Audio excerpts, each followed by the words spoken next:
Welcome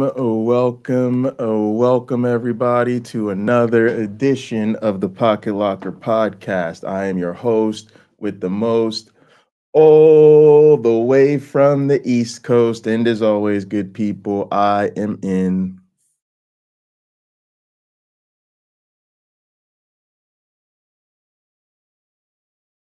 This thing is not hitting.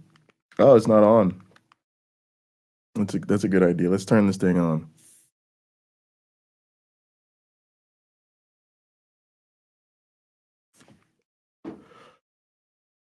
Nope, still nothing. What is going on with this thing?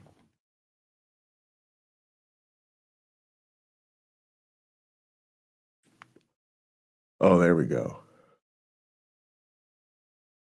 All right, y'all, let's get this show on the road. Today we're going to be talking about the Great White Cope.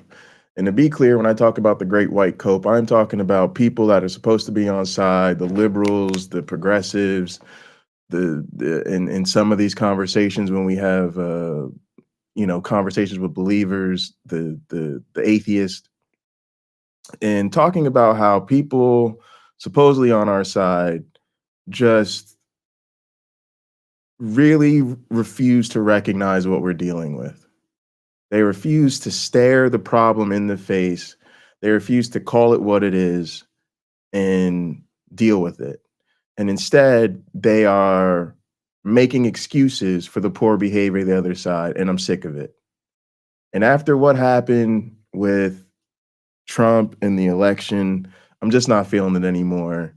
And as much as a lot of these people are people that I like, and agree with where they're at on a lot of issues a lot of the time, I think they've been doing us a huge disservice for a very long time. And with the way they're responding to the election, it's only going to get worse.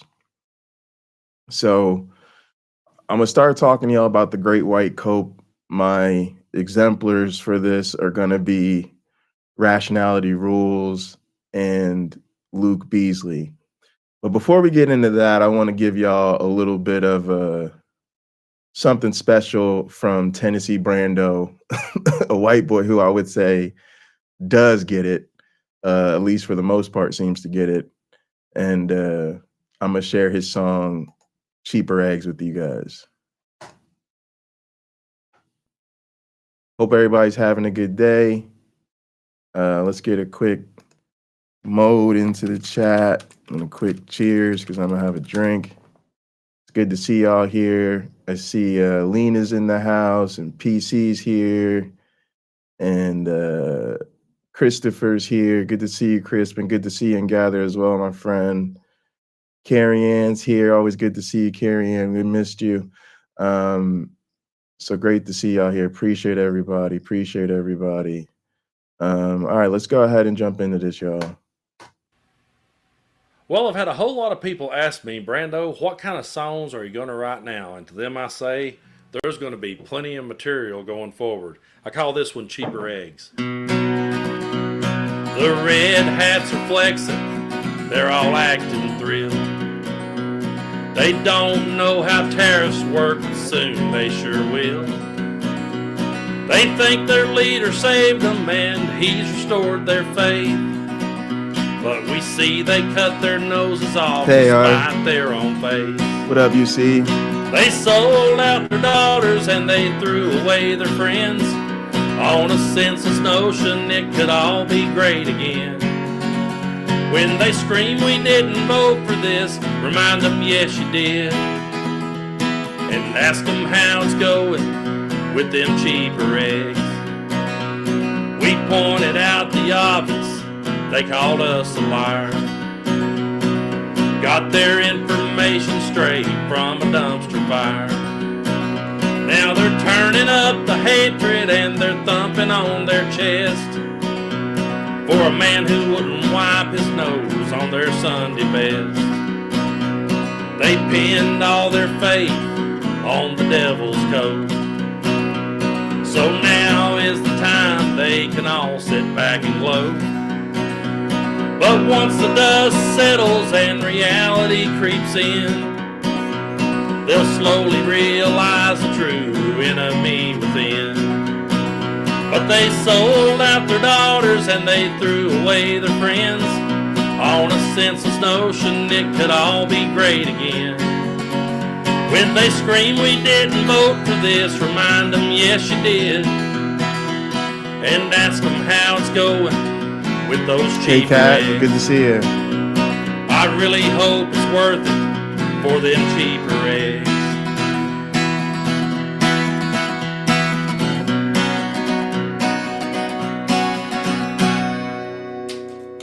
Love that. All right, y'all. Let's go ahead and jump in straight into the first example. Stephen Woodford, who, you know, look, if there's one thing I can say, I hope that if, look, I don't think these people know who I am, and I don't think my stuff gets around to these people. But if it does, I hope they can look past the interpersonal and understand we got real shit going on that we need to deal with. I will give them a little bit of a asterisk, hashtag not an American, or doesn't live in the States or whatever the fuck. But this is still emblematic of the big problem of what we're dealing with right now and what the narrative is going around, especially amongst the whites. And we just got to deal with this, because I need better. I need these people to do better. So hopefully, to the extent that people get wind of this stuff, like, sorry if I hurt your feelings, but you guys need to be told where you're falling short. Watching the election. I was up watching the election, and I've been up since. I've been up way beyond 24 hours, and it's currently 2:41 a.m. And I've got to tell you, I've been an absolute idiot. Not just wrong, but fundamentally, embarrassingly, catastrophically wrong about the US election, and in fact, Trump altogether. Ready? It's really interesting that we're going to deal with this, and I think that that's a dangerous game he's playing right now, because right up the middle, he's presenting it as I was so wrong, and so you get the impression that he's been doing some deep reflection, and he's about to hit you with something that is a result of some serious critical thinking, and is going to represent a significant change in the way he approaches things, because he realized he was so wrong. When actuality, he's really just giving you the Monday morning quarterback response before he even bothered to sleep on it.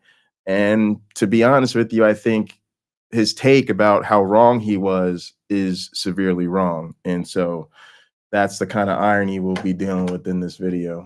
You have the cameras rolling. And the worst part is that just after 24 hours of intense, depressive reflection, I can now see exactly why Trump won. And I am kicking myself for not seeing it sooner, because if I had seen it sooner, I would have known how to better fight the misinformation. But do you know what really gets me? I've actually been on the Trump side of the coin. In 2016, I voted for Brexit. Now, to be clear, I'm not saying that Brexit and Trump are the same thing. Now, this is a huge part of the problem. A huge fucking part of the problem. Part of the problem is too many people in this community, or this space, I don't want to call it community, because I don't really think Stephen Woodford is part of my community in any meaningful way. I just don't know him. We don't interact. We have some mutual overlap in friends, but the man doesn't know I exist, so it'd be a little bit weird to say we're in community together. But too many people in this space were conservative white people just yesterday. And because you relate so much more with the conservatives and the right-wingers than you do with the marginalized people that they oppress, you still have more of a cognitive ability to relate to them than you do to us. And you need to recognize that you're a newbie, that like not just are you someone who deconverted and now maybe as a result of your deconversion, you have more leftist or more progressive, at least we'll say more left-leaning politics and ideas about social issues, but you are new to that. You are new to the left. You are new to being liberal. You are new to being progressive. And you mistake your high aptitude for deconversion and maybe the philosophy that came with it as having the same aptitude for discussing political and social issues from a left perspective, and you don't. And what you end up doing is you're now paying attention to the narratives going on in a way that you weren't just a few years ago, listening to people that you weren't just a few years ago. And so now you take what they spit out at you as gospel, as fact, as truth, rather than being to the point where you could apply the same sort of critical thinking, the same sort of counter apologetics to the political narratives that are emerging from the left. But since you haven't gotten the ability to do that yet, you just take what they say whole cloth. Hope that makes sense. They are not. But the justifications for each do have some similarities. And no, I wouldn't vote for Brexit today. But I remember exactly why I did back then. And sitting here, watching the Democrat response to Trump's victory, I'm having the most uncomfortable sense of deja vu. And likely, here's another thing, and here's how it plays out. He remembers exactly why he voted for Brexit back then, and he doesn't elaborate much on that. But I'm willing to bet he could now recognize some problematic motivations in that decision, and probably some problematic things about his character at the time that are no longer the case. And so, quite frankly, this creates a case of what I call compassion poisoning. When someone is in error, in the wrong, in a problematic state, and because you can relate to them, because you know what that was like, or because you have other people in your life, maybe in your friends, maybe in your family, maybe people you're close to at work or at school that are also that problematic thing, you're over compassionate. Quite frankly, those people are wrong. They probably need to be told to go fuck themselves and to get it right. And the truth is, you probably needed to be told to go fuck yourself and to get it right at the time. But since you don't like the thought, you like to think, well, I was a rational person, and when I was in that situation, I would have wanted the people to be nice to me, to meet me where I'm at, and to kind of work with me to get me to a better place. Sure, that's a reasonable feeling. However, that reasonable feeling does not mean that that's a reasonable approach to take with these other people who are not you, who do not respond to information and those opportunities the same way you did, who we've already been there, done that, and got the t-shirt with them time and time and time and time again. And matter of fact, what you're failing to see now is you continuing to meet them where they're at, continuing to sympathize with them, continuing to have compassion for them, continuing to want to talk to them, continuing to put their needs before the needs of the people they're oppressing is now one of the main reasons they won't change. Because they are extracting what they need from you.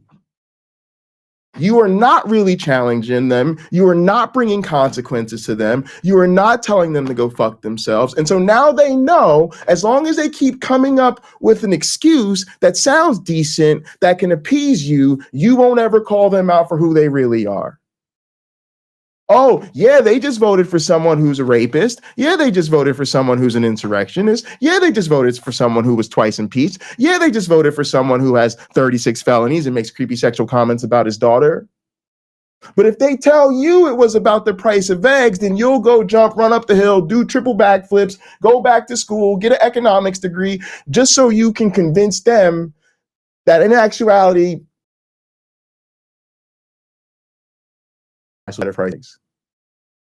is they already knew that. And you already knew that, and we already knew that.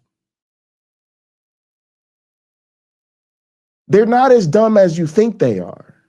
They've figured out how to play you. And as marginalized people, we see this time and time again, election cycle after election cycle, and literally generation after generation. So imagine our fucking dismay when these motherfuckers who are the champions of critical thinking and the champions of counter apologetics, and they're here to tell you how it really goes down. And now they're positioning themselves as the champions of the left and champions of progressive political and social thinking. And these motherfuckers aren't even doing the counter apologetics of the bullshit excuses that racist, bigoted white people give coming out of elections. So quite frankly, you suck at this. And beyond sucking at this, you're really actually doing a lot of harm because you have a huge fucking audience and you're perpetuating to that huge fucking audience that really the issue was the price of eggs, not the fact that America won't vote for a black woman, even when she's clearly the best candidate for a price of eggs. Donald Trump did not give one sensible, meaningful economic policy that even a fucking blind, deaf, dumb dog could think would fucking lower the price of anything. Matter of fact, the only economic policy he shared with anybody was tariffs, and every single person that spoke on the issue made it very clear that that's not how tariffs work. But you'll let them play dumb so they can stay dumb. You'll let them ignore all that chatter before the election and then come out after the election and be like, I'm sorry. Well, Donald Trump said the tariffs were good, so I just thought the tariffs were good. I didn't realize tariffs were attacks on the American people. Dumb motherfucker. Yes, they did. You're the dumb motherfucker. They're not the dumb motherfucker. You're the dumb motherfucker. If you think them motherfuckers were not told the first time the word tariff came out of their mouth, somebody didn't set them straight, you're a fucking idiot. Absolutely somebody set them straight. They just went in that booth, pulled the lever for Donald Trump, and then came out and told your dumb ass it was about the price of eggs and then pretended they didn't know how tariffs work.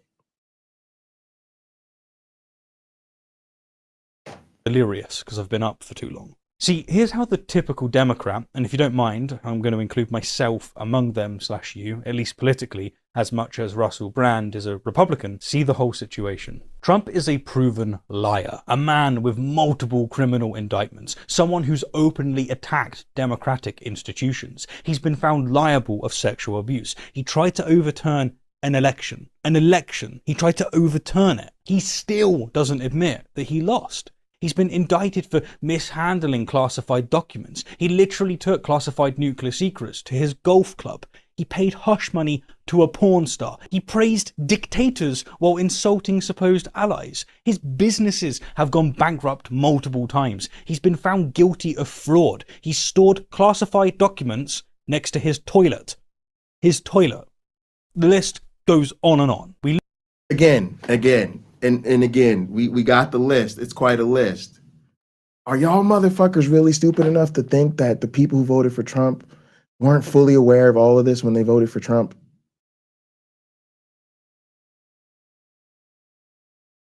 And this is the racism and the bigotry of the whole great white cope. Let me break it down for you so y'all understand how it works.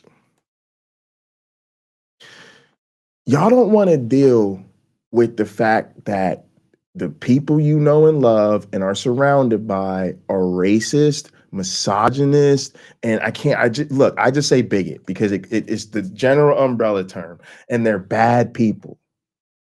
They know everything he just listed. But they know that they can't just admit that to you. They figured that out a long time ago. So what they figured out to do is Make it about something else. Oh, it's really about the abortion. I'm really pro-life. Oh, it's really about my religion. I did it for my faith. You know, I just want to see prayer back in the schools, and I just want to see everybody be patriotic and be forced to pray to Jesus and swear allegiance to the flag and all that bullshit. Oh, I was just worried about the border and all the illegal immigration. Like, you live in a landlocked state, and I've never even seen you around it doesn't even matter. And see, what you fail to realize and what you fail to confront them on from the beginning is that is fucking bigotry. You see what they figured out how to play y'all, and they figured out, look, if we just tell them we're concerned about these things, they won't call us bigots. But the truth is, being more concerned about those things than the lives of oppressed people is a form of bigotry. If you know someone's a fucking sexist and you overlook that sexism because you think that person will help your stock portfolio, you overlooking their sexism to improve your stock portfolio makes you a fucking sexist. Because you're saying, I'm willing to participate in the dehumanization of other people if there's something in it for me. So rather than it really being, oh, I'm not a sexist, I'm just prioritizing the economy. No, you prioritizing the economy is an act of sexism, overtly. Yeah, he might take away women's rights, but, I really don't want to pay more for my PS5 video game, so fuck it. And so then they figured out the next step, which is you won't confront them on it if they tell you that that's really why they voted. And so what your ass has been skating on is the rest of us not telling you that you're a bigoted sack of shit for also overlooking our oppression and not calling them out as to the bigotry that's really motivating them. And then your dumb ass gonna come back to us, the marginalized people, with their bullshit and tell us to our faces that we didn't pay enough attention to their economic needs. We didn't pay enough attention to their growing concerns about changes in the culture. We didn't pay enough attention to what they want. That's you being a fucking bigot. And also overlooking our dehumanization so you can prioritize their fucking needs. Because you care more about the fascists, more about the bigots, more about the Christo-theocrats, more about the fucking white supremacists than you do about the people they hurt. That's the fucking great white cope.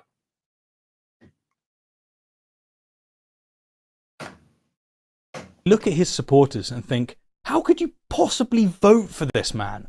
What's wrong with you? So we sit there armed with all these facts, all these court documents, all these verified stories, and we think that we finally got an airtight case. We share these stories on social media. We nod along with late night comedians making Trump jokes. We listen to scholars and experts warning about the death of democracy. We treat each new revelation, each new indictment, each new scandal as the thing that will finally make people see sense. And when none of this works, when people keep supporting him anyway, we throw up our hands and conclude that his supporters must be crazy, stupid, deplorable, or just plain evil. And one of the most popular memes going around... No, honestly, it's you guys that are crazy, stupid, and evil for continuing to fucking go to them, for continuing to set all their bad behavior aside, to ignore how, yes, deplorable, what deplorable garbage they are. Because you will do anything yourself to avoid fighting for the justice. You yourself will do anything to avoid actually having to go into a space as a white male and spend your fucking white male privilege literally going to war for trans people, literally going to war for black people, literally going to war for migrants and immigrants. Instead, you make your stupid little fucking think pieces, but then every time a real bigot like Richard Dawkins is actually in your presence, all of a sudden it's, well, we've got to build bridges of love and understanding, and well, if we're not really sweet to them, then they won't talk to us. No, what you need to do is shut them the fuck down. Do you guys know why conservatives are so crazy about Twitter? If you think about it, it doesn't make any sense. There's plenty of right-wing platforms. They can go on the right-wing platforms. They can be as vile as they want to be. They're surrounded in their media bubble. See, you guys keep believing these bullshit narratives. It ain't even really about bubbles like that, y'all. To keep it real with you, it really is not. Most people on the left, like us, we don't really live in a bubble. We're constantly surrounded by right-wingers. We're constantly surrounded by Christians. Most of our friends and family is fucking Christians. Most of the people we fucking work with are fucking Christians. A lot of people we work with are fucking Trump supporters. Most of y'all watch a lot of Fox News, right? You'll flip through the channels and you'll be like, oh, let me see what bullshit they say on MSNBC. Flip through a couple more channels, let me see what bullshit they're saying on Fox News. You listen to Trump speeches. You read conservative-leaning newspapers. That bubble narrative been overrated. But it's slightly different on the other side. They don't want to be in their spaces because they want to rub shit in your face. That's why we're dealing with Christofascism the way we are. Of course, Christofascism and theocracy exist in the church. In the church, they could do whatever they want, but it's not enough for them to be in the church and live the way they want to in their own communities. No, they want to be out in the world, rubbing it in the rest of our faces and forcing the rest of us to do what they want to do. That's why it's so important for them to be on Twitter. Because they want the validation from you. They want to be in spaces where they can trigger the libs, where they can interact with the other side, where they can take it to people, where they can pick on the people they want to fucking marginalize, where they can say sexist and stupid shit. So you denying them that has actual power. And we have been telling you for so fucking long, stop platforming, stop playing with these fools, cut them off, stop playing cards with them, stop inviting them on your channels and being all fucking nice and gracious to them. Actually cut them off. Actually force them to face some fucking... Stop trying to change their goddamn minds. Have they ever listened to you, motherfucker? No. Rationality rules. When are you going to realize that most of the people that love your content and actually grow from your content are people who were already deconverting and growing anyway? You help people who are helping themselves. You know good and goddamn well you sitting down with Richard Dawkins is never going to make him not a transphobe. You know good and goddamn well there's not a goddamn thing you could say to William Lane Craig to make him stop with the goddamn whatever the fuck stupid apologetics he does. You know this. But there really is power in you spending your privilege and cursing that motherfucker out and cutting these people off. And we've told you time and time and time again to do it. And you never listen to us. You'll never try it our way. And then this shit happens. And what do you think the answer is? You think the answer is, again, to come back to us and report, hey, guys, sorry about that. I was stupid. I was wrong. It turns out I needed to do even more talking to them. I needed to do even more meeting where they at. I needed to do even more to make the fascist assholes the center of the goddamn universe. Wrong, my friend. Very, very wrong. Try again. At the moment, and has been going around the whole time, is maybe they just don't want a female president. Yes. That might be true of some of them, but it ain't for all of them. Dude, and again, are you going to play this fucking game with us? We don't give a fuck about all of them. It was true enough for enough of them that clearly the more qualified person lost. Now, why can't you deal with that reality? Why can't you accept what black people have always had to accept, especially black women. Why is it so hard for you to accept that the black woman being in another stratosphere of credentials and qualifications from the white man who got the job over her? Why is that so hard for you to accept when it happens to black women every fucking day forever? But there's gotta be more to it now. Because you don't want to face the truth. Only a small percentage of Trump's voters are garbage. But yes, there are some. We sit in our comfort. Not some, most. Again, would the excuses be made for the other side? They voted for a traitor who was twice. You went through the whole list yourself. Twice in peace, traitor, rapist, con artist, failed businessman. It's just like God. There's not a single reason under the sun that a reasonable person would vote for that man. But you insist on creating a reasonable excuse for them. You are doing their laundry for them. Your food is playing with you. I repeat, your food is playing with you.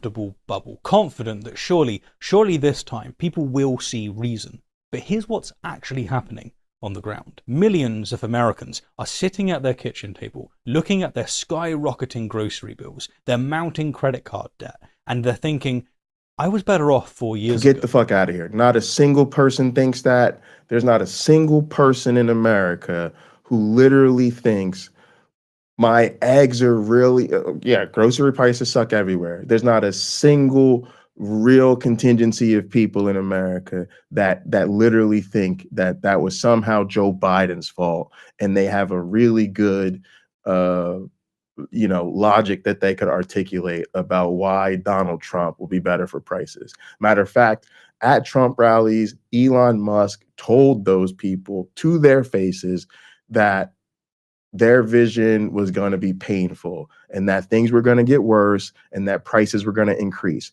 Literally, you dumb motherfucker.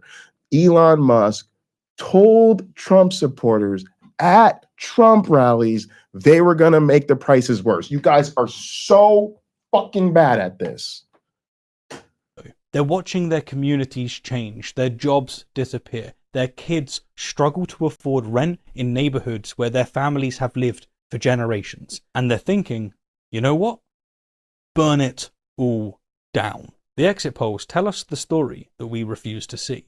Working class voters, many of whom were once the backbone of what used to be the Democratic Party. All right, here's another thing. Par's Great White Cope, I need y'all to understand, is that I don't even deal with exit polls anymore. I call these excuse polls. It's just like apologetics, y'all. You know good and goddamn well that nobody is a Christian for rational reasons or evidentiary reasons. But what do these dumbasses on YouTube do all goddamn day, every day? Tell us your rational reasons give us your philosophical arguments for why you believe in God. Can you tell us what evidence you use? And they all sit there and they say, well, I believe there's lots of evidence to support the veracity of the New Testament, or, oh, there's so many great arguments for God. They're irrefutable. They're rock solid. I'm disgusted that people don't really recognize this. Like, is this really news to y'all?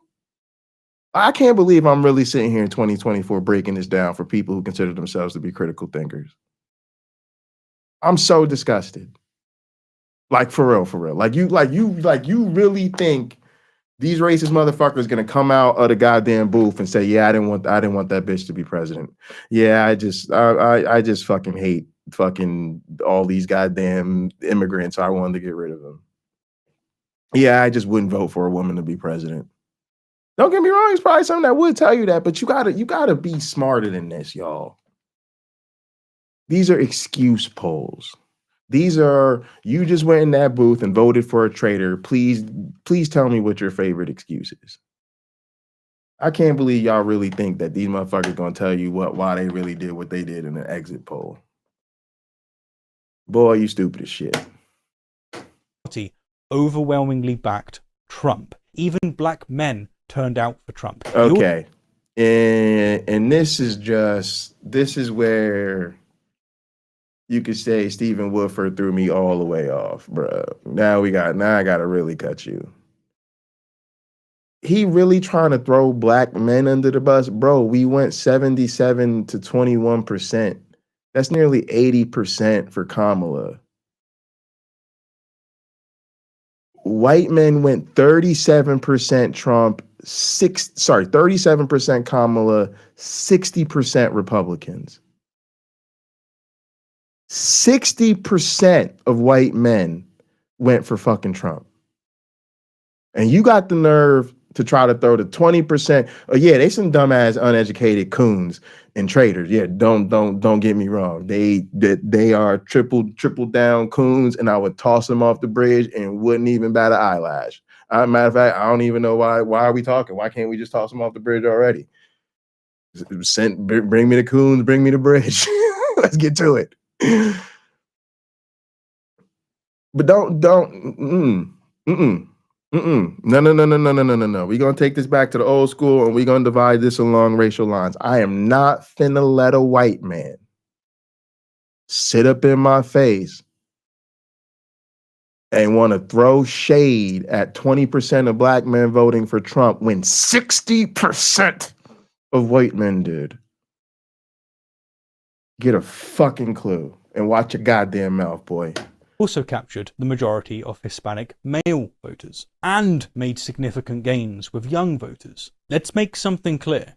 These aren't the demographics of a fringe movement. They're the demographics of people who feel the system has failed them. People who look at their paychecks disappearing to inflation, while Hollywood elites who have more money than sense lecture them about democratic norms and institutional integrity. Right. That's the issue. And so it is okay for them to then just vote Trump. You know, they're really disappointed in the Democrats and they're real pissed off about the price of a loaf of bread. So you can't expect them to want to be civilized human beings at that point. You can't, y'all. White people were pissed about prices, y'all. When white people get pissed about prices, you can't. What do you expect? They're gonna do sexism. They're gonna do racism. They're gonna become xenophobes. They're gonna want to create a Christian theocracy. What else would you expect? Them to actually compare the candidates and go with the one who said she was going to create an opportunity economy? Oh, this was about sitting around the table talking about kitchen table issues. You mean like the one candidate who said that she was going to give money to people starting a business for the first time? Or the candidate who said she was going to help first-time home buyers? Or extend the child tax credit? Give money to new parents to help with first-year expenses of a child? Should we go with the team that had Elon Musk promising to raise prices, or Kamala Harris, who actually promised to stop price gouging? But let me guess, they wouldn't listen to Kamala's policies. So it didn't matter how much Kamala was actually the right economic. Well, why? Why wouldn't they listen to her policies? Why didn't it matter? Why didn't that matter, huh?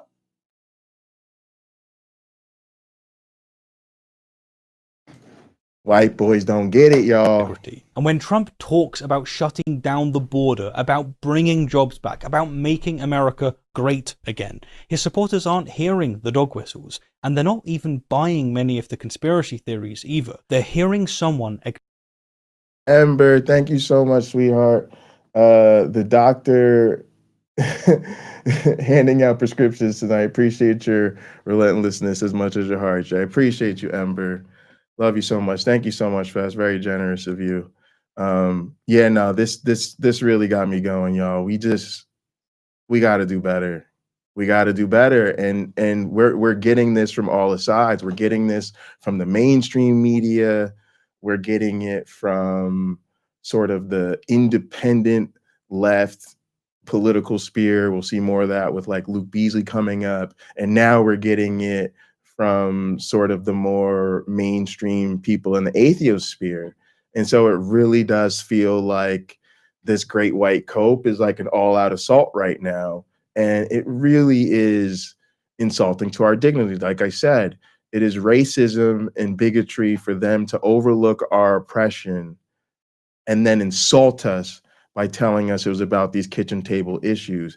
But it is far, far more hurtful because we know they're assholes and we've always known they're bigots. It is far more hurtful for our allies to buy that bullshit and then tell us they need to do more for them instead of more for us. Utter betrayal. Acknowledge their reality, that their communities have been transformed by policies made by people who don't live there, that their concerns about immigration have been dismissed as xenophobia rather than economic anxiety, that every institution... It is xenophobia.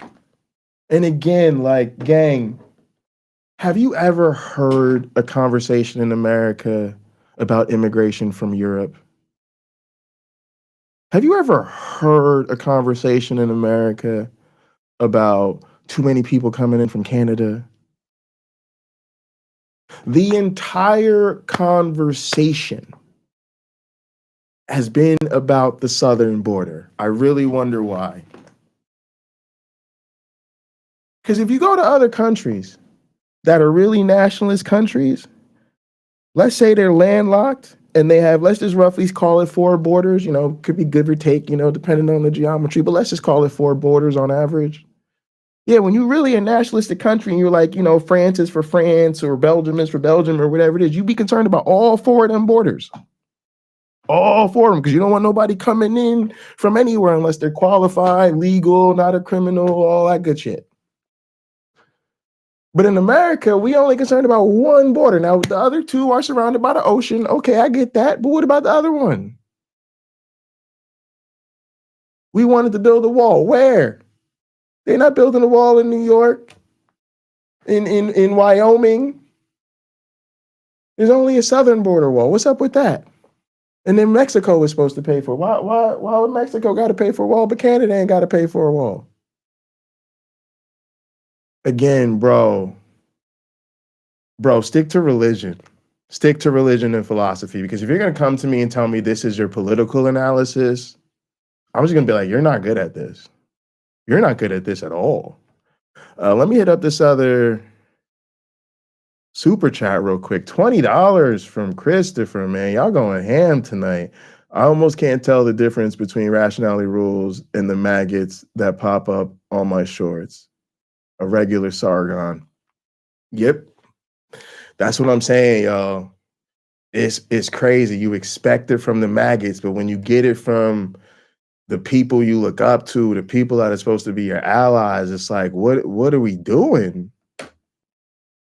Institution meant to protect them seems more interested in protecting itself. To them, burning it all down isn't radical. It's rational. And just in case you're tempted to dismiss He said it, y'all. He literally said it. Burning it all down is rational. What are we talking about? What are we talking about? All right, you know what? If you came at me, you know, like a lot of y'all was in the 2016 crew, we all know Trump came down the stairs and he hit you with the I'm not a politician and you were impressed by The Apprentice. We get it. Everybody in life falls for the okie doke from time to time. You know, probably not your best moment, but look, we can move past that. But you lived through the first Trump term. You lived through 2020. You saw the at least under Joe Biden, we returned back to some normalcy. And matter of fact, Joe Biden, gotta get a man his props, is such the adult in the room. The man even recognized when he wasn't his party's best shot at keeping the presidency, and he stepped down mid-campaign for a second term. Y'all, we really for a second had like some real elected official leader type people up in the house. And America was like, nah, we like the guy that rubs on his daughter's booty. And that's just supposed to be okay. Because again, y'all, white people were pissed about bread. White people got pissed about the price of bread. So again, I don't know what to tell you. We're going to have mass deportation. Like this, y'all see where we're at? He literally, like, white people were pissed about the price of bread. So welcome to apartheid America. And then going to tell us that that's rational. We should have just expected this. Who the fuck were we to assert our rights and be ranting about democracy being on the line and wanting to protect women's rights and the LGBTQ community and not wanting to further disenfranchise the votes of black people? Who the hell were we? Let me tell you why it makes perfect sense. The Democratic campaign has been the political equivalent of bringing a strongly worded letter to a knife fight. While Trump was out there promising to tear down a system people hate, Democrats responded by saying what exactly? Seriously, I want you to try something. Close your eyes and tell me one concrete policy Harris promised that would materially change someone's life. Just one. Again, Now, I gave it's you like 4 or possible 5. that you can, because you're one of the people that are plugged into politics. But I'll tell you what, the average American can't think of any. Okay, and again, number one, this is not true. This is not true. It was a huge, big narrative during the campaign, which was always bullshit, that she wasn't being specific enough about her policies. That was why, even though she had put those policies out, she started talking about them in every single stump speech. And they got to a point, most of us, here's the real test that you should really do. You should really close your eyes and you should think about every other presidential candidate you've ever encountered in your life and think about if you knew nearly as much about their economic policies down to the dollar amount that you knew about Kamala's. I bet you can't name one. Which literally means Kamala was more explicit about her policies down to the dollar amount than any candidate we had ever seen. 50,000 starting a new business, 6,000 if you're a new family, 5,000, right? We knew the numbers, y'all. And again, if you think they didn't know, you're dumb, because it was covered on the left. It was covered in every stump speech. Yes, surely. But you think they weren't talking about it on Fox News? You think Fox News wasn't going, well, where's she going to find $5,000 for all these first-time home buyers? Well, I don't really think 6,000 is enough. Or who's going to pay for this 50, right? So if you think that people were in such a bubble that they didn't even hear about what her policies were, then you're wrong. And also, it just puts to the lie your entire argument that it was about their economics. Because if it was really about the price of eggs, they would have done their due diligence to figure out who was going to produce a lower price of eggs. And the answer is not Donald Trump. So where is this idea even coming from? This is just revisionist history. It is just revisionist history, but it was like 2 weeks ago and we all remember what happened. They've heard is vague, wishy-washy, let's hold hands and sing rainbows and fight the orange circus. The entire Democratic campaign was predicated on, I'm not that guy. Okay, Christopher, you're also right. If Americans aren't aware of the policies, as he says, then does that not leave superficial traits like sex and race that pushed voters? Absolutely. And then the other thing is, this is more about you caring more about protecting them than like protecting us, because that's on them. You should be angry at them. You shouldn't be angry at us saying, oh, well, they were pissed and you didn't motivate voters over economic populism. No, you should be mad at them. We tried and they didn't listen to us. And again, why didn't they listen to that black woman telling them she was going to make the economy better for them? What a mystery. And that isn't nearly good enough. In fact, it's rather arrogant when you think about it. It's thinking that simply not being Trump is enough of a qualification to run for the most powerful nation on earth. It's believing that people will choose stability over chaos when the stability you're offering hasn't worked for them for decades. It's assuming that voters will prioritize defending democratic institutions when they feel as though those same institutions abandoned them years ago. So, I think I get it now. I think he doesn't get it now, and I think he's more clueless than ever. And also, like, and I think he's guilty of the same. I think he paid so much attention to Trump, and I think it almost sounds like he didn't pay attention to Kamala. Like, he didn't listen to her. Like, he never listened to her speeches. Like, he didn't watch her rallies. Like, even when she gave historic addresses, he didn't listen to her interviews. He didn't read any stories about her, because it was super clear. Again, she was more explicit about economic policies than any presidential candidate ever. Barack Obama did not give us names and numbers about what he was going to do for different groups like that. He was just very vague. Nobody was that explicit. And on top of that, if you watched her speeches or her rallies or anything like that, she rarely talked about Trump.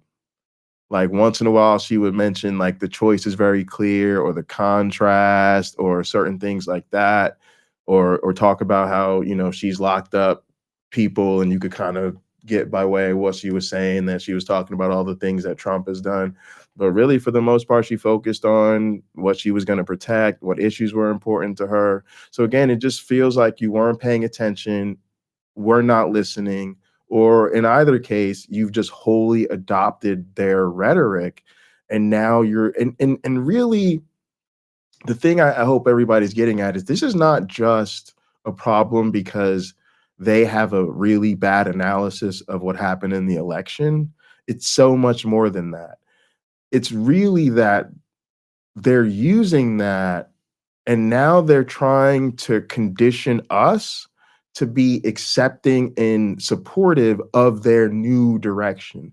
They're really trying to groom or make ready. They're trying to prime their audiences to accept that they're going to be doubling down on platforming right wingers and you know, really making it all about fascist. And especially with people in this independent space, be it independent atheist creators or independent like left-leaning news and politics people, they're all right around, like, they're in a similar space, right? They're all in the hundreds of thousands of subs, and they're all trying to push towards like 1 million. And what most of them have really realized is they grow the most when they lean into centrism. They grow the most, you know, their most popular live streams or videos are when they sit down with famous fascists, right?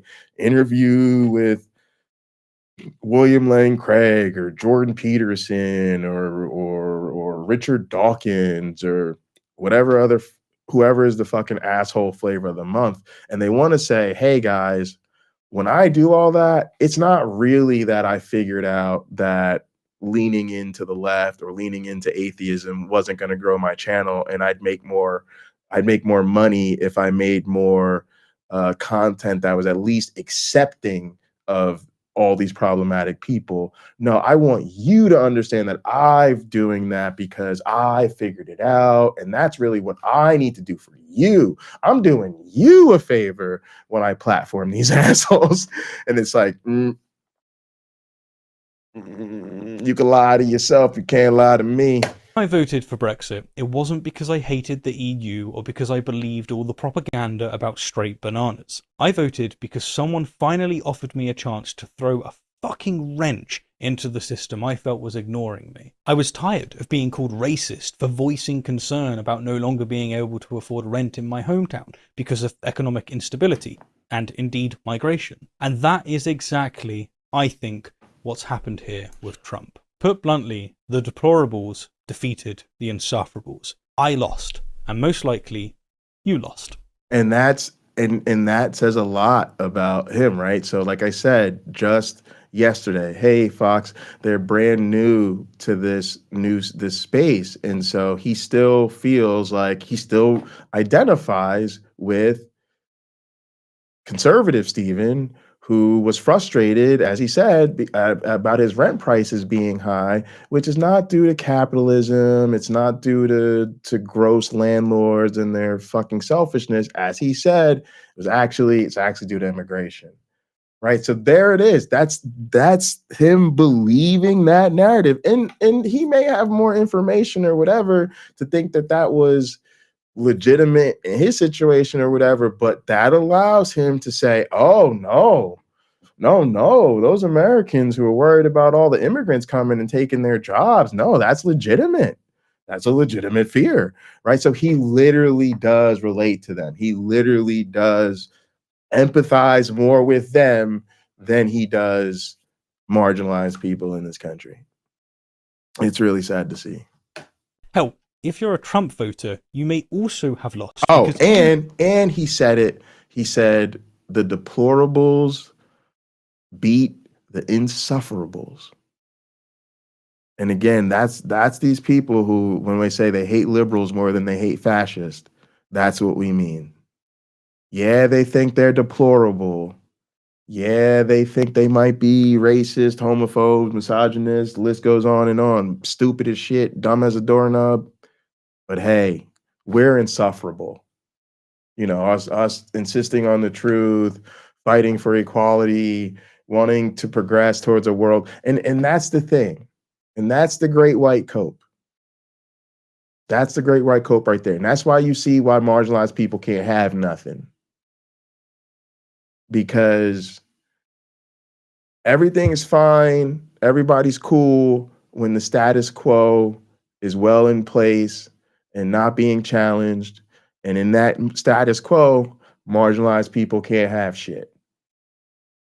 But as soon as marginalized people start really speaking up, start making waves, start pushing for things, well, all of a sudden there's the backlash, because now all of a sudden we done pissed off all the white supremacists, and then here come the liberals telling us we were asking for too much. And they're quick to come in there with their white savior complex and say, fuck the marginalized. We got to make sure that the tyranny of the majority is satisfied. So literally, we're only acceptable to these people when we shut the fuck up and accept nothing. As soon as we fight for something, we're told us fighting for something is the reason we lost. And now we've got to go back, sit over there in the goddamn corner so they can go appease the white supremacists. Have fun with that. Even though you technically won, it's possible that you never wanted to vote for Trump. You just didn't want the same old shit. Going forward, then, I'm going to change my tune. I'm going to try and listen more to the opposite side. But as for the conservative... You heard it, right? I'm going forward. I'm going to change my tune. I'm going to listen more to the other side. And there it is, y'all. The great white coat. Trying to convince us that they're going to do more for the other side and that that's what's in our best interest. Our white savior is going to come and platform our oppressors to do us a service. Content creators that riled up the fears and anxieties. And this was all laid out in Project 2025, like you said. I'm done playing nice. It doesn't work. I'm going to play them at their own game, and I'm going to do my damn best to win. But I ain't going to be able to do it alone. And this is something that we really need to talk about. Something that's been... And this is what pisses me off. You go through all of that terrible ass analysis.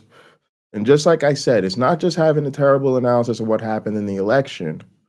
It's really about making a strategic pivot and turn, which only a fool won't see that these channels were doing before the election. Before the election, they were platforming these people, sitting down to conversations with these people, and the few of us who knew it was bullshit were trying to push back and being totally fucking ignored. And now they're going to tell us that they're going in a new direction. Oh, it's, guess what? Feels like the old direction. They're going to do even more to align themselves and sit down with the other side. But don't worry, y'all. They're going to be real tough on them, just like they were real tough on them in this video, right? He's going to be real tough on them. He's done playing nice with them. I mean, he just spent 8 minutes telling us that they're really not bigots and assholes, and really we should expect this from them, and it's really our fault, and actually they were really just concerned about economic. But don't worry, y'all. When he has the fascist on, he's really gonna hold their feet to the fire. And now, please give me your money. Eating at me. Look at YouTube. Look at social media.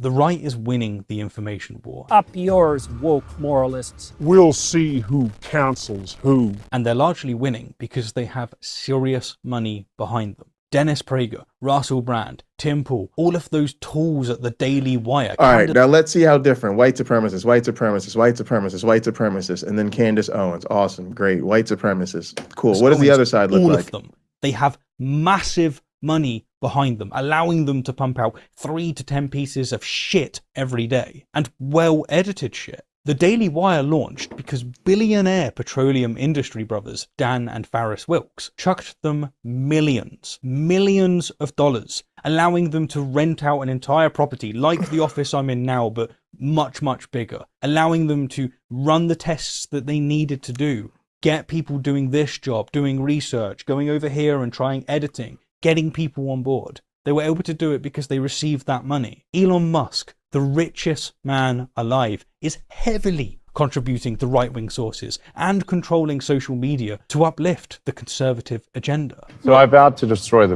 woke mind virus after that. Crap tons of Russian money is flowing right into the pockets of right-wing commentators. And again, that's all okay to them. That's all okay to him. This again, the deplorables beat the insufferables. Literally, these motherfuckers they're poor people in this country who he claims were sick of the elites. They were sick of the elite Democrats who don't even live here telling them what to do. They were sick of the institutionalists, okay, telling them to be concerned about democratic norms.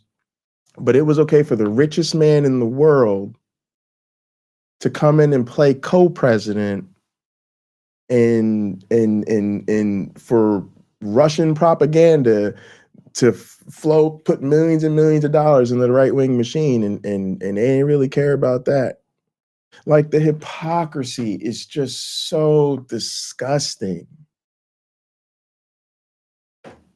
Meanwhile, progressive voices are trying to fight this billion-dollar machine. Yeah, I guess we need Russian YouTube funding. ad revenue and the odd sponsor. We can't even use the fucking word Nazi because, unlike those fuckers, a video getting demonetized means we're fucked. We're not playing by and that's what's fucked. You know what? Because you got people like me and Uncle Bobby will call them a Nazi straight to their faces.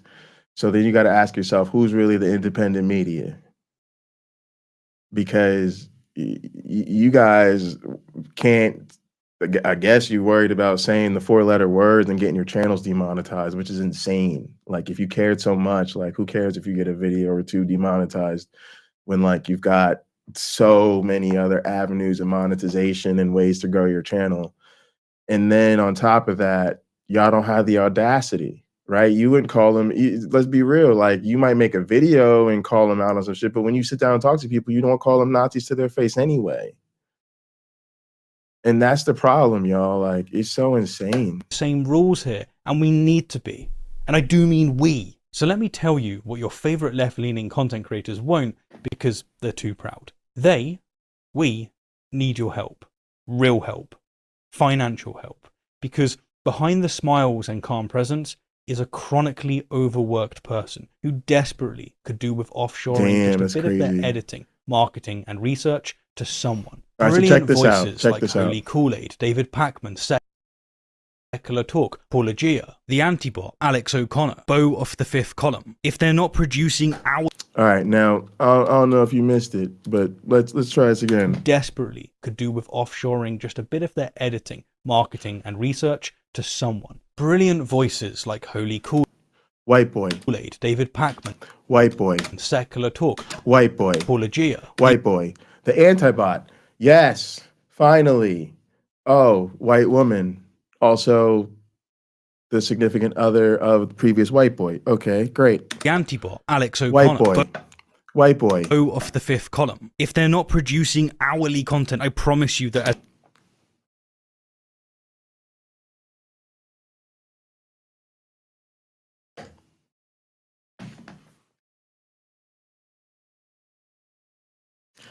I'm going to say something and I'm going to ask y'all to just think about it.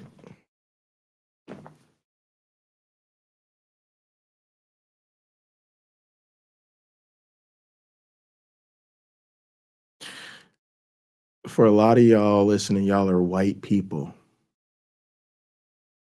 And I know you live in a world where they told you coming up, the solution to racial issues was to be colorblind. But that shit don't work.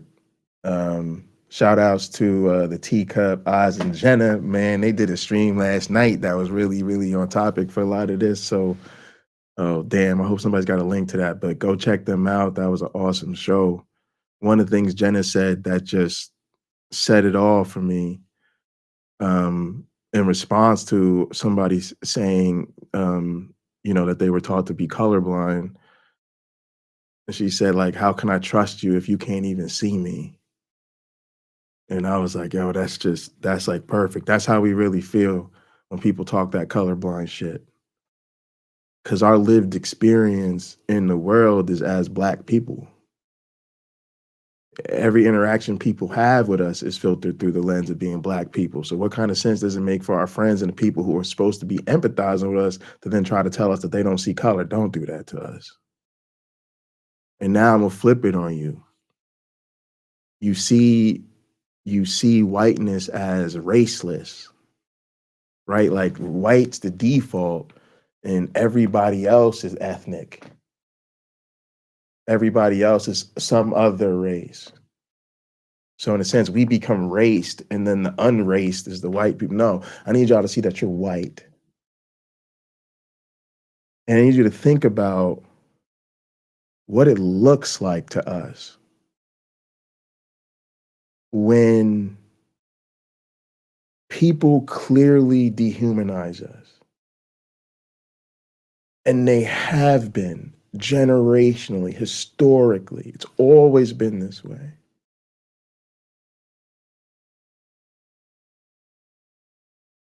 And then you turn around as a white person and your only response to these things is, I have to do more for them. I have to make them feel more seen. I have to make them feel more heard. I have to go to them and win them over. What do you think that looks like to me? I know we're dealing with white supremacy. I know the women know we're dealing with white supremacy. I know my LGBTQ, especially my trans friends, know we're dealing with white supremacy.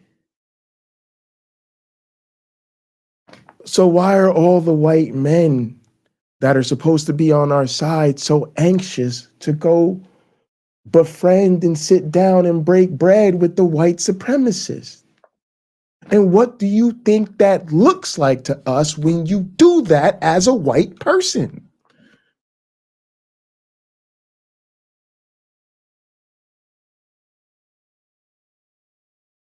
Y'all, I'm dying if I'm lying. I know I'm saying some shit that's controversial, but I love y'all. Y'all know we keep it real around here. And I really was thinking about like how I want to put this to y'all. And I want people to think about that. Because it hurts. It fucking hurts. All right, y'all, let's go ahead and get into this next story, more the same, but it'll bring up some other things that are interesting. So we'll go ahead and get to it.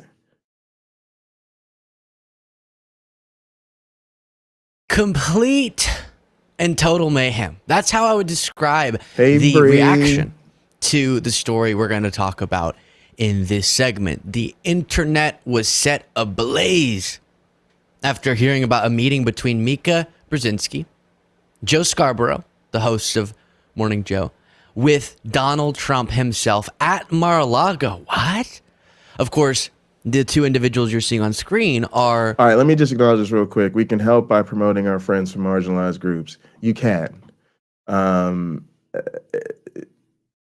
It's not always easy. People are not always as excited to do that as you think they would be.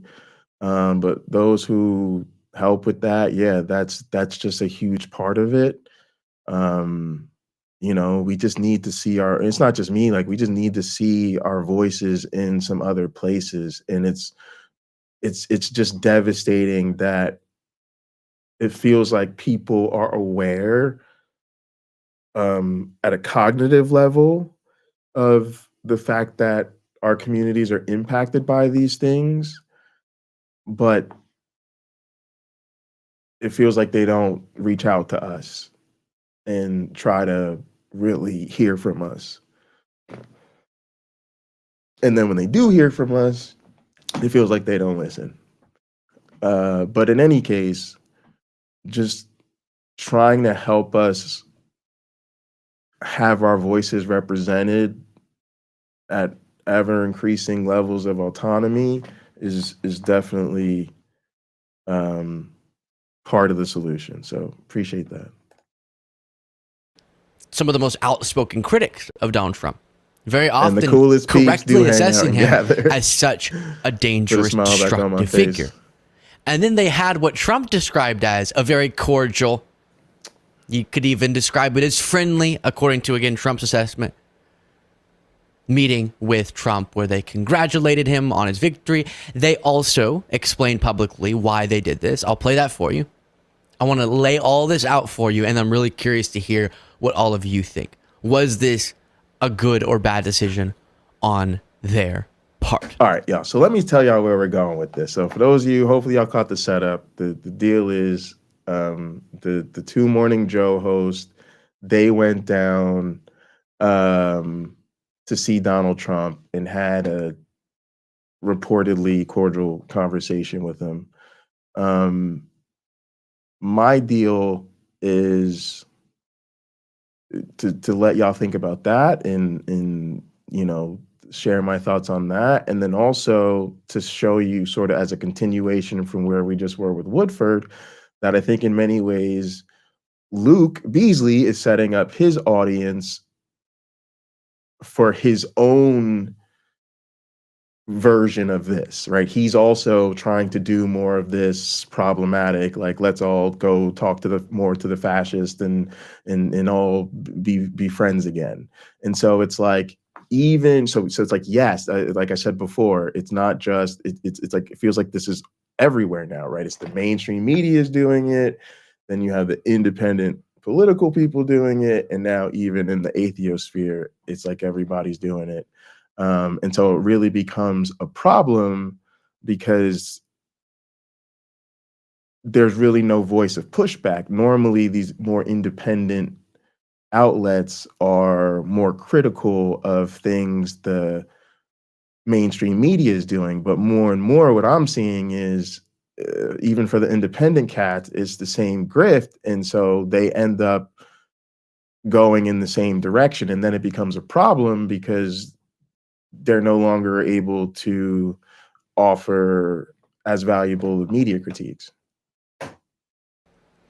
While you're watching this, please do. And the other thing is, for those of you that were around for the drama in this community, this feels very much, I call this the James Apperson. And some of y'all instantly know what I'm referring to, but some don't, I'll tell you. So we got a little bit of a thingy with some community drama a while ago, but we had a friend who, let's just say, wasn't aware of what we consider to be some basics of of dealing with race and such critical issues.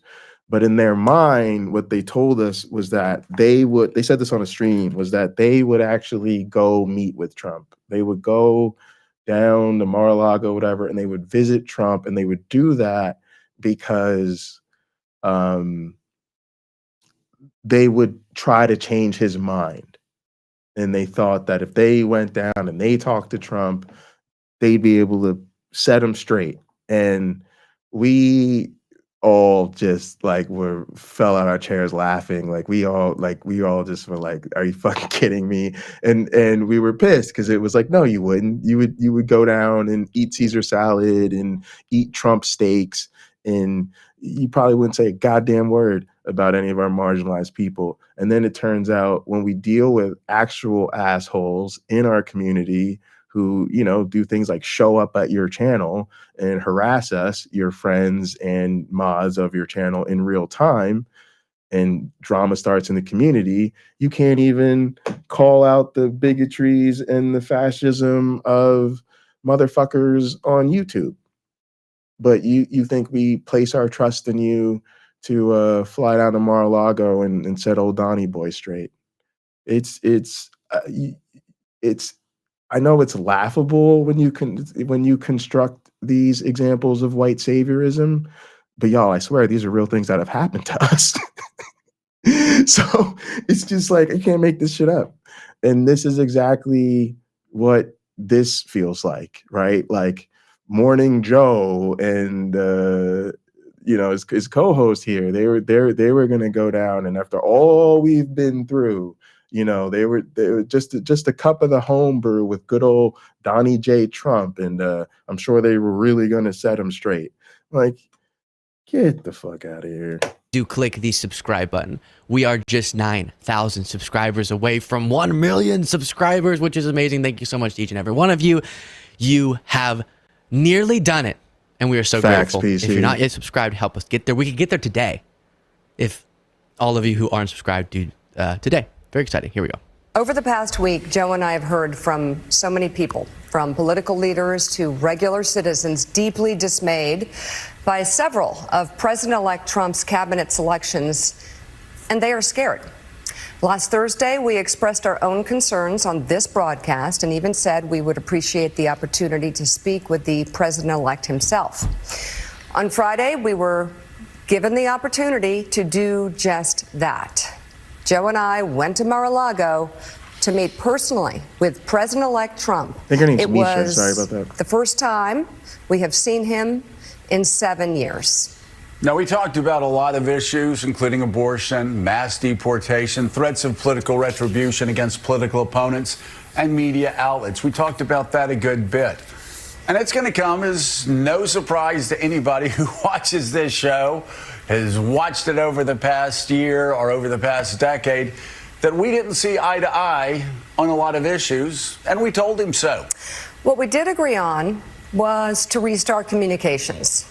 My father often spoke with world leaders with whom he and the United States profoundly disagreed. That's a task shared by reporters and commentators alike. We had not spoken to President Trump since March of 2020, other than a personal call Joe made to Trump on the morning after the attempt on his life in Butler, Pennsylvania. In this meeting, President Trump was cheerful, he was upbeat, he seemed interested in finding common ground with Democrats on some of the most divisive issues. Hey, Sarah, good to see you. And Thanks for for coming those through. asking why we would go speak to the president-elect during such fraught times, especially between us, I guess I would ask back, why wouldn't we?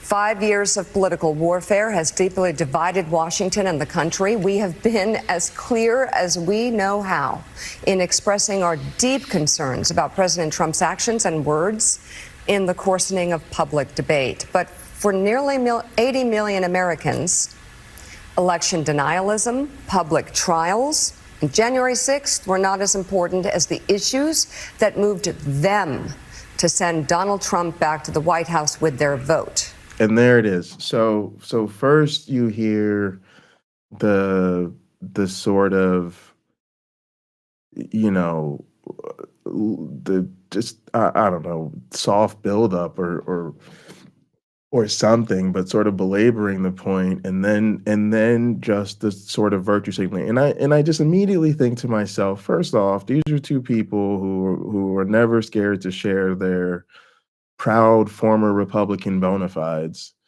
who now all of a sudden, again, with the concern trolling about the divisiveness and we've been so separated and a country torn apart with all of this. And again, I don't know no niggas that die from divisiveness, y'all. I keep trying to tell people this. And then well, you might ask why we would do that. Well, I'll ask you why not, right?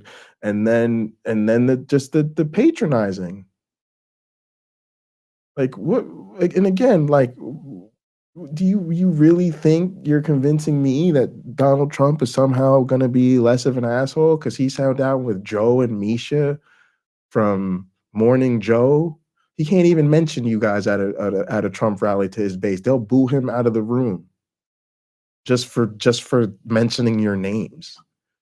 You think you did something to heal the divisiveness in this country? No, but you might have done something to get yourselves off of Trump's personal hit list by reminding him of your legitimate former Republican bona fides and your willingness to reevaluate the way you talk about him and the way you should approach covering some of your differences and your willingness to take a different tone towards his supporters.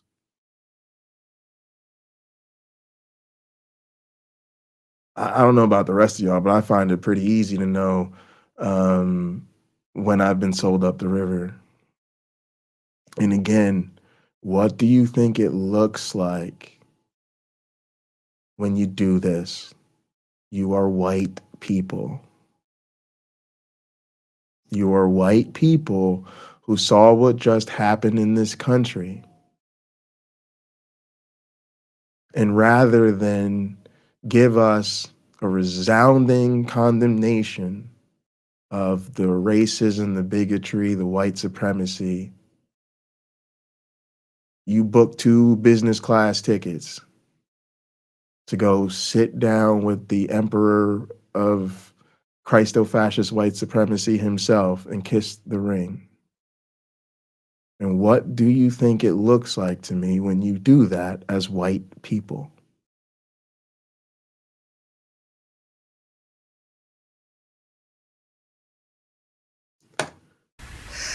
Joe and I realize it's time to do something different. And that starts with not only talking about Donald Trump, but also talking with him. So that's the one side of the argument that was just outlined there. You also have the other side, which is a big part of the discourse right now, as articulated by the Republicans Against Trump account on X, saying this is why people don't trust the mainstream media anymore. Joe and Mika, who constantly attack fascist Trump on their show, went to Mar-a-Lago to talk with Trump over the weekend. Before I give you my take. Yeah, now what's interesting, he's already setting it up because he told you this is a big part of the discourse. He doesn't like that this is a big part of the discourse, and he's about to do some woke scolding of his own. One side of the argument being, we met with him, we got the opportunity to, and we expressed even where we disagree. We don't walk back what we've said because we met him. And the other side is, in some way, you're normalizing the dangerousness of his views, and you're in action, if not in words, alluding to a backtracking on him being as dangerous as you've correctly identified him to be. Before I give you my take, let's look at what Trump said about this. Mediaite says Trump praises extremely cordial meeting with MSNBC's Joe and Mika. Congratulated me on a great and flawless campaign. That worries me a lot, because if that was the nature of the meeting, it was not a responsible one. If you go there and you kiss Trump's rear end and you give him the ammunition and the PR boost to say, see, even the liberals don't really believe what they say. Very dangerous. But again, hold. I received a call from Joe Scarborough requesting a meeting for him and Mika, and I agreed. that it would be a good thing if such a Okay, meeting. here's another thing that I see a lot of content creators doing, and that is constructing the middle road. That's what I'm gonna call it from now on. I just made that up right now, but I like it. They're always insisting that there's this middle path that I think is imaginary. It's not a problem that you go sit down with the fascist. It's just a matter of, do you handle it responsibly? Well, what's the responsible way to handle it? And there's two problems with this. Number one, there really likely isn't a responsible way to handle it, or at least the responsible way to handle it might be incredibly difficult. It might be things you're not willing to do, which is the second problem. You know, I might say, fine, go down and visit Trump in Mar-a-Lago. If you're going to call him a racist, fascist pig on national television, throw some paint on him and kick him in the balls while you're at it, get carried off and put in prison for a good 5 years. But yeah, I would definitely say you handled that responsibly. But that's where the second part comes in. Are you willing to do that? And so how the great white cope works is these white saviors are all, oh no, I'll sit down with the fascists, I'll sit down with the Christian bigots, I'll sit down with the white supremacists, and I'll advocate on your behalf. And then you sit down with them and they get their rocks off, you get your rocks off, they get their views, clicks, and likes, you get your views, clicks, and likes. But I don't ever see or hear much actual advocating for anybody marginalized.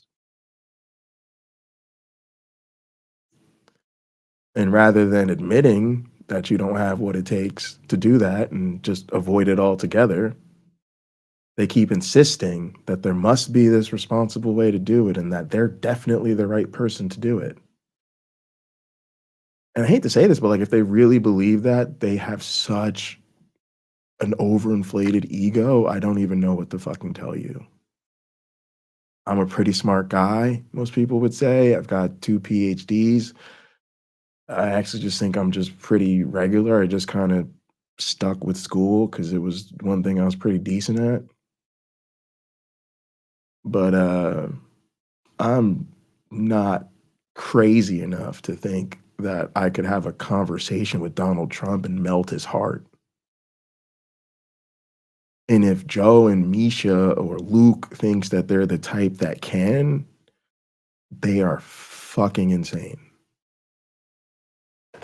Meeting took place. They met at Mar-a-Lago on Friday. Many things were discussed, and I very much appreciated the fact that they wanted to have open communication. In many ways, it's too bad that it wasn't done long ago.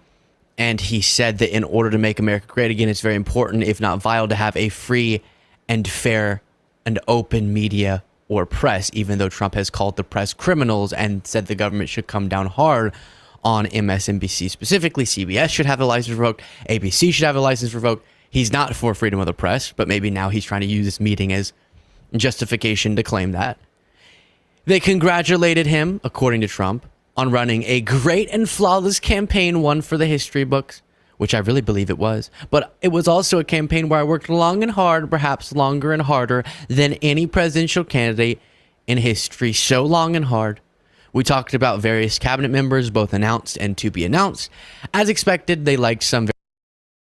Man, this is powerful, Chris. This is powerful, Chris. That's, yeah, I couldn't have said it any better, my friend. And it's time for them to get about the game.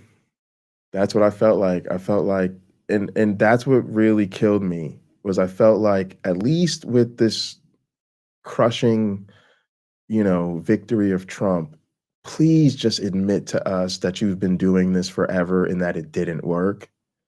And instead, they came out with the great double down. And I was like, oh, hell to the no. Very much. Which ones? But not all. The meeting ended in a very positive manner. We agreed to speak in the future. I expect this will take place with others in the media, even those who have been extremely hostile. But if not treated fairly, however, that will end. And this is where I start getting really uncomfortable. Because, as I'll explain, it's not at all inherently wrong to meet with a really bad person. It's not. See that? Then there it is, y'all. See, his take on Misha and Joe is filtered through his perspective of this is what he wants to do. And just like Stephen Woodford, he wants to condition his audience to understand, hey, I'm going to be doing even more of this myself. So I can't validate the argument about why the fuck on earth would you platform these motherfuckers? Because that's exactly what I plan to do. And I don't think, and again, like everybody we've talked about tonight, I respect. I was a Stephen Woodford fan, long time, years. Been watching that dude for years. I've been watching Luke Beasley for years. I've been watching Morning Joe for years. I'm not like a huge Morning Joe fan, but I see their coverage. I see them on. I watch their clips and stuff like that. And for the most part, I do respect what they have to say as journalists. And I understand the role of their show, and I think they're good at it. I just think this is a real problem, and part of it is, at least from where I sit, these people don't understand what it looks like from the perspective of a marginalized person. They're not self-conscious of their own privilege. And these things that they do, which are largely performative and for their own benefit, they turn into core branding and then like value sell it to their audience. I would much prefer hey, if you guys like my content here at the Luke Beasley channel, I have some interesting conversations from time to time with people I really disagree with. Check it out. Like, I'd be like, okay, that's your thing. That's what you want to do. You're entitled to make your content, make your money, boo boo, go ahead. But when you try to sell it back to me as the solution to my problem, that's what I have a problem with. It's about what you use that meeting to do. Just like how when people go, how dare you interview this person or that person? Some people are upset that I'm interviewing Isabella Moody as we released on the channel. And we have more episodes coming out of that. The interview itself, having someone on a platform by itself, is not what you take issue with or don't. It's how is that opportunity used, responsibly or irresponsibly? The Meet the Press interview with Trump was handled irresponsibly. The Jonathan Swan, interview on Axios with Trump was handled responsibly. Didn't see it. That's where you have to dive into it, the substance of it, right? Oh, actually, I know what you're talking about. And so we'll circle back to that.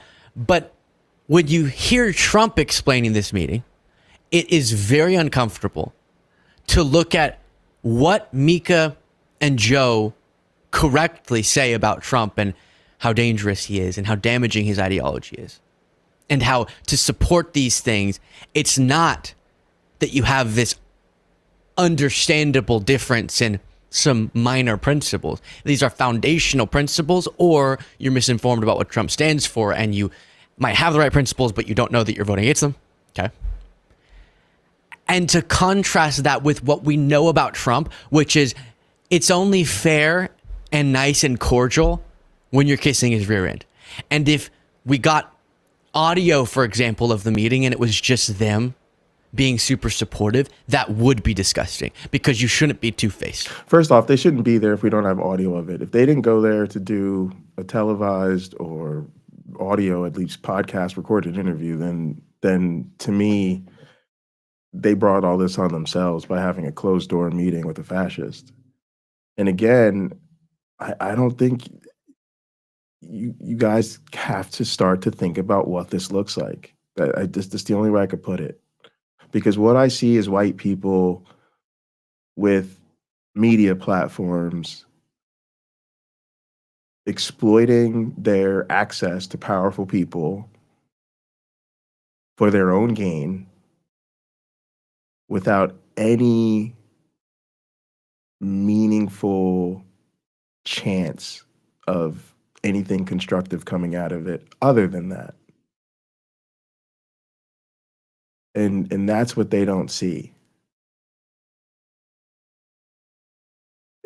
Because if I'm a,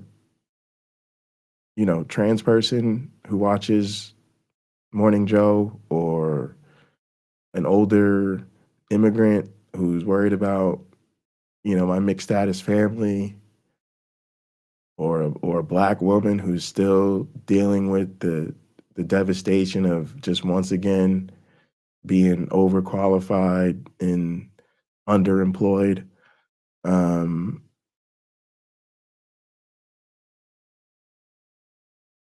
It feels like a betrayal. A bunch of other rich white people who say they hate the fascists, who say it's their job to call them out, who claim to be our allies, couldn't wait to kiss the ring. And that's the part that has me disappointed. It's getting a little later, so I try to keep my voice down a little bit just out of respect for my neighbors. But that's the part that makes me sad, that they would go do that. The part that makes me angry is that they have the audacity to look us in the face and act like they were doing us a favor, to scold us for saying you were wasting your fucking time, to scold us for saying, yeah, this is why we don't trust the mainstream media, to tell us we're wrong when we say, no, you shouldn't platform these people, and we got absolutely nothing out of that. That's what makes you really say these people don't care. Because that's what makes it feel like they're in such a rush to just get us out of the space, out of the way. Hey, if you don't like my content, don't watch. Hey, there's the door. You don't like it, go. Because they'd rather just push us out than they can just carry on. And that's the real challenge for the white people that do love us. Because they have no problem disregarding us to the point that we can't take it anymore. Trust me, they don't care. People like me leaving comments on Luke Beasley, hey man, kind of disappointed in this, I'd rather not do, that won't matter. Because again, this is their business. They care about the numbers. And they know their demographic. We're not even really their target audience. They see us as bonus viewers. This is largely a conversation amongst white folks. I'm watching the conversation, and y'all are crazy enough to like come here and, hear my thoughts reacting to the conversation. But I'm really not really a real participant. I'm not real, people like me not really in the loop of who this stuff is really intended for. So the question becomes, when will the people who are the intended audience push back enough to get their attention? You shouldn't privately express things about Trump, even to Trump, that don't align with what you actually believe or what you're saying publicly, maybe what you say publicly. In the case where that is found out isn't actually what you believe, which would be terrible. So I understand people's apprehension to applaud this for sure.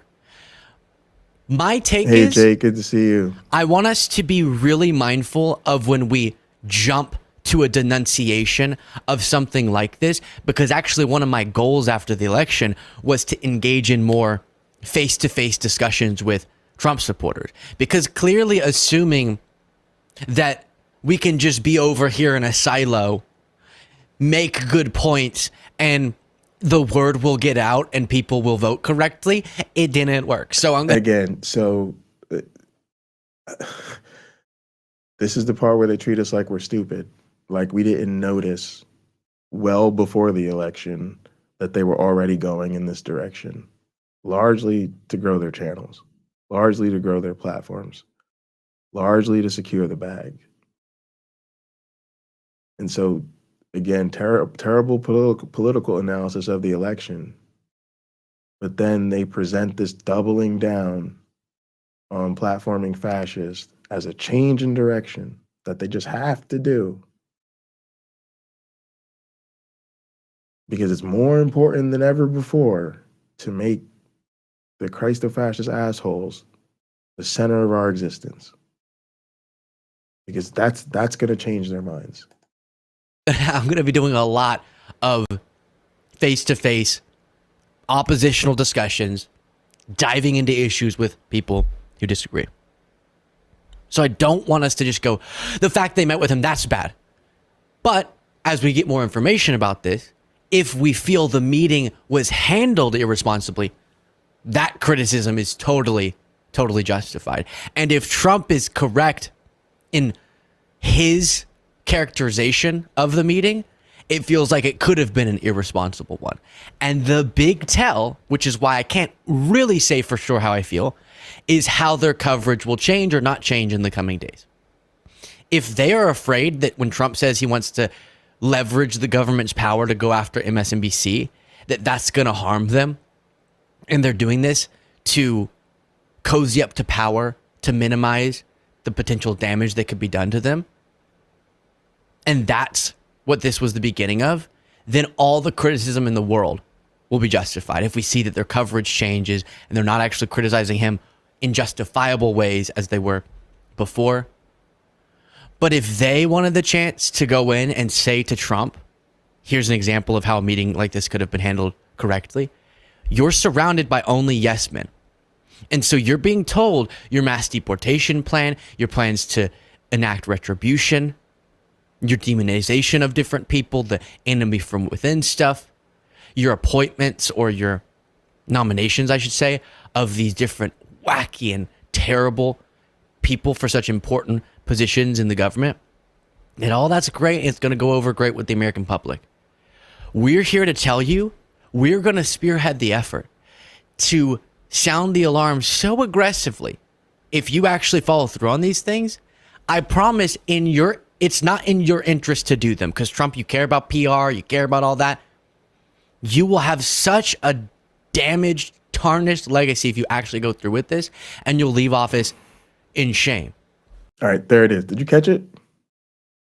There's the Great White Coat. Their fantasy.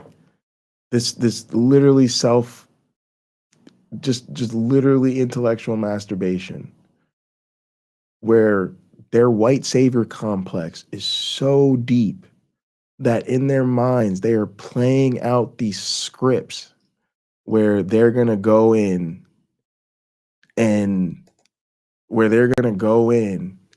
they've got the magic words. This is literally exactly what James Apperson said. It's the same thing. They said it, like he said it, like it's so crazy, y'all. You're like, oh my god, that's literally what they think this works like that.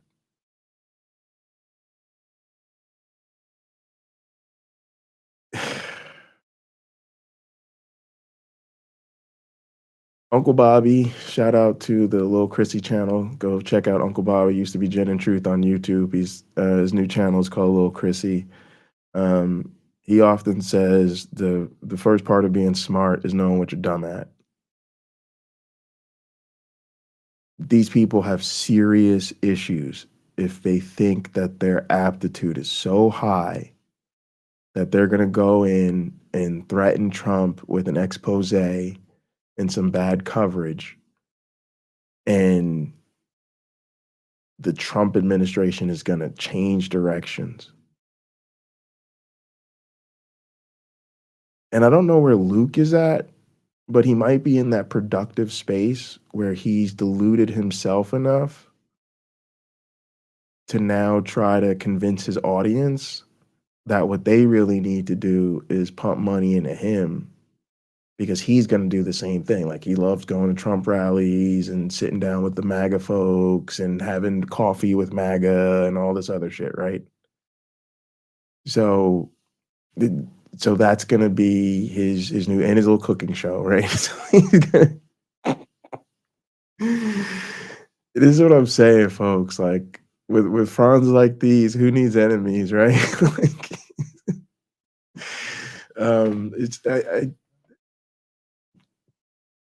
I can't believe that they believe this. I really can't, y'all. And so that's it, man. That's the great white cope, y'all. It's the left really doubling down on buying into the excuses that they're given. And since they have so much cognitive dissonance and they don't want to face the ugliness themselves, and let's face it, since they're not marginalized, since they're not at the tip of the spear, since whether it's Trump or Kamala doesn't really change the view out of their window too much, they don't care. And so they keep on, carry on, it's business as usual. And then when confronted, they'll tell us, no, the real problem is we were pushing too hard for our rights to begin with. So we need to go shut up, sit over there in the corner, and let them handle this. All right, y'all. I'm going to try to do a little bit better, and I'm going to leave y'all with this clip that YouTube Punk sent me. And I think this is the type of thing people need to hear and think about. I'm going to let these queens do their thing. Watch this video, and then we're going to talk. So, I just broke up with my therapist.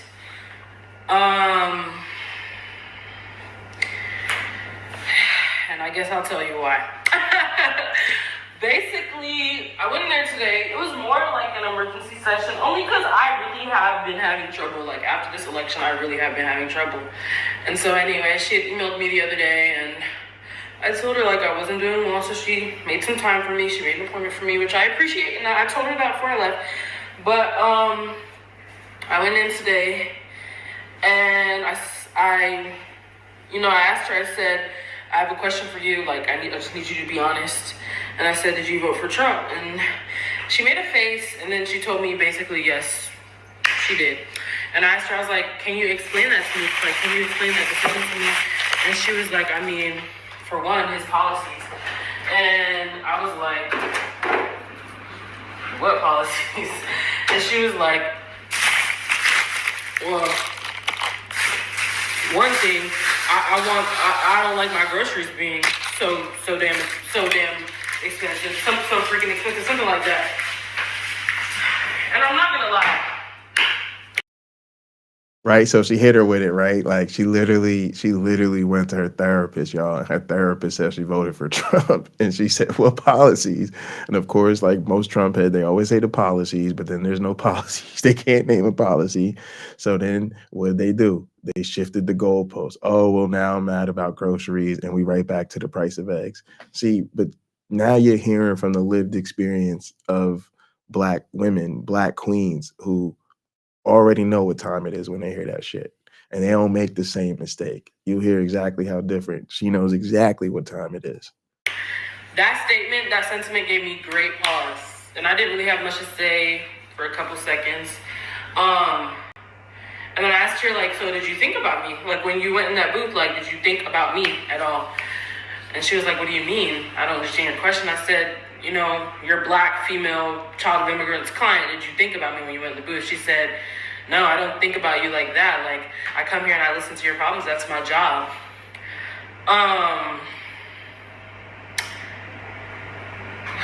And that said everything.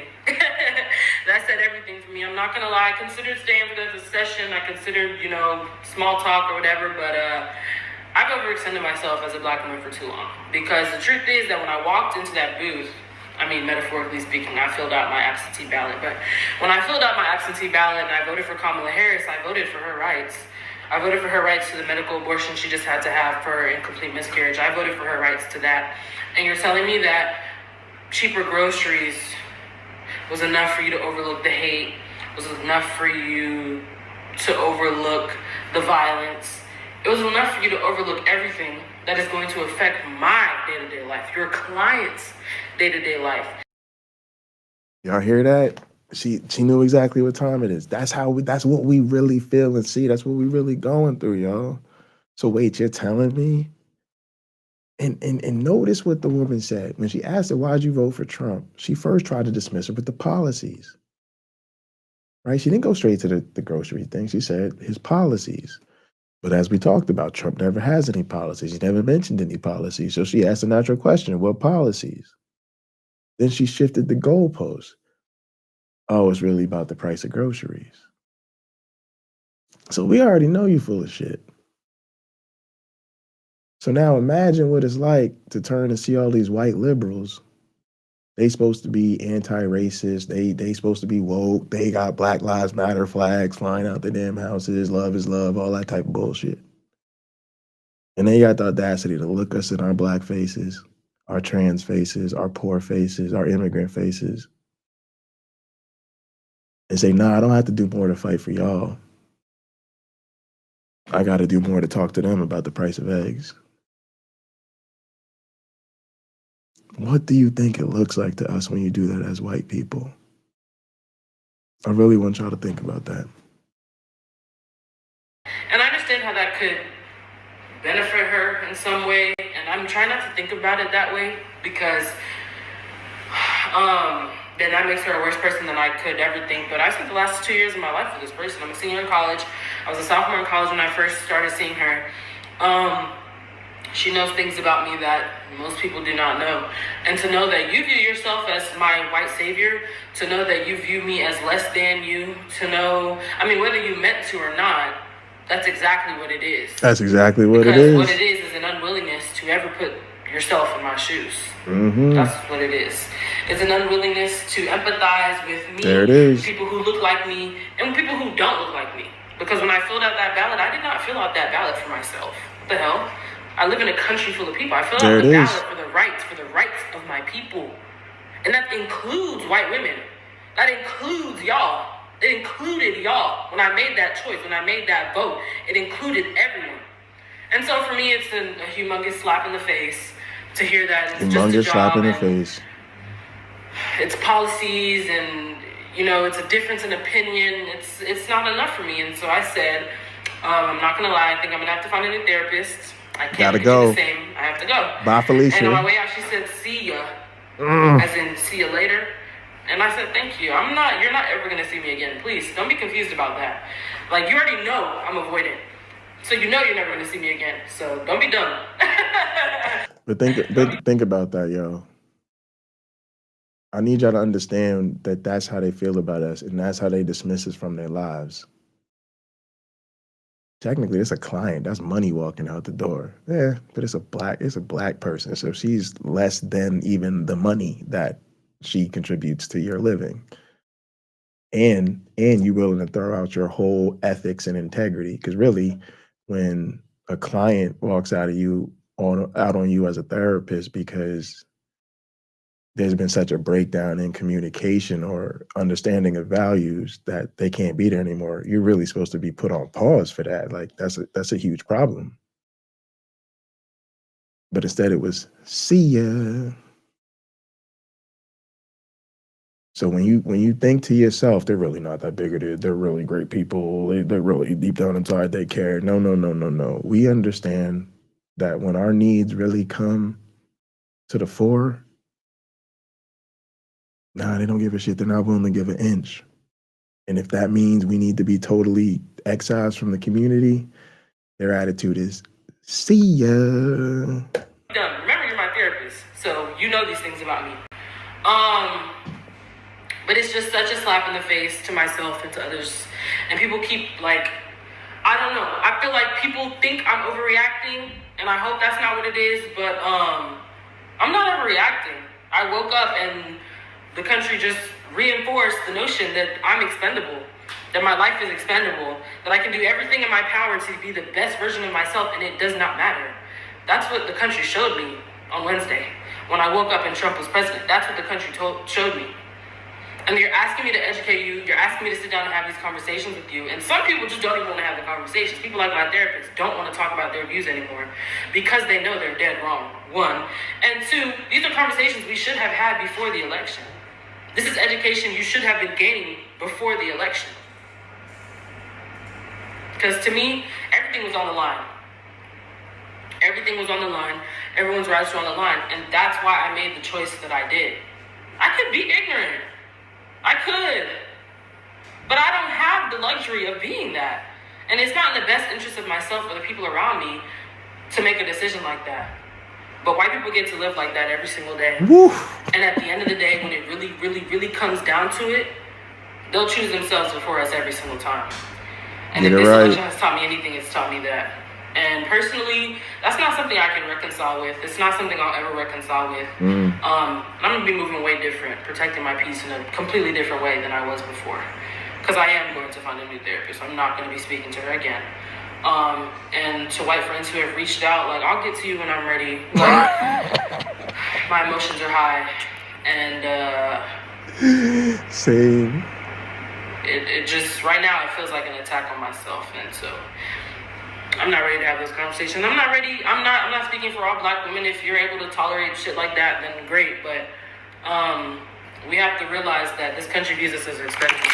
You can do your very damn best. You can be the very best. You can be the most qualified, and it still does not matter. And for a black female child of immigrants, it's personal to me. It's very personal to me. And I don't know why no one thought about that before. Because, like I said, I thought about everyone else. So, yeah, that's my spiel for today. There's so much more I could say, but I need to really sit down and I need to keep thinking, I think. But, nah, shit, nothing is ever going to be the same. We are not going back. Just like Pakman said, we're not going back. We're not going back. Yeah. Because these people are hateful, they're inconsiderate, they're apathetic, and they don't really care about us. And I didn't see it. I knew it, but I didn't see it till Wednesday. So, yeah. One, if you also happen to be a black woman and you would like to have a therapist that you know for a fact supports and loves black women, then I strongly recommend going to, I'll include the link below, Therapy for Black Girls. It is I first learned about it as a podcast, and then it exploded a few years ago. The podcast is great, but there's also a directory of black women by state, black women therapists by state, I think also by speciality, and it also says which insurances they take. Strongly recommend it. So for this creator, that's step one, that. Got cut off, can't remember where I am. I feel like I'm just around here. This is why when I say people need to speak to their own demos and communities, people need to speak to their own demos and communities, because nobody listens to black women, and black women are always right.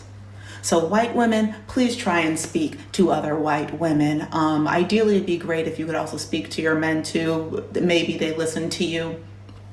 Probably not, but I mean, you have the best bet out of all of us. So there's that. Latin people, please speak to the others within your community. We saw how y'all voted. It's very concerning. Asian demo, please also speak to your community, because once again, nobody listens to us anyway. Literally, it is, and that's how we got here. And that is literally how we got here. Y'all, that's literally how we got here. And these motherfuckers have the audacity to turn around and say, we didn't do enough to message on economic populism. Motherfucker, we did have the clearest vision about economic populism ever articulated by a presidential candidate running for president of the United States of America. Please go fuck yourselves. All you do when you say that is confess that you were part of the problem, because you were also apparently not listening. So as you are trying to fix things within your own communities, please also continue to support black women, because we were right then, we are right now, and we will continue to be right tomorrow. So that's all I have for today. And I'm going to be talking in the video that I will be posting, right? That will be coming up right after this one. Black women are further investing into ourselves, and I think that that shows up in a lot of ways, and I have some encouragements for people when it comes to that. So if you're curious about that, it's the next video. And in the meantime, stay safe, y'all. All right, y'all. That beautiful queen's name is Shayna Condi. 10 out of 10 would highly recommend. Let me drop the link.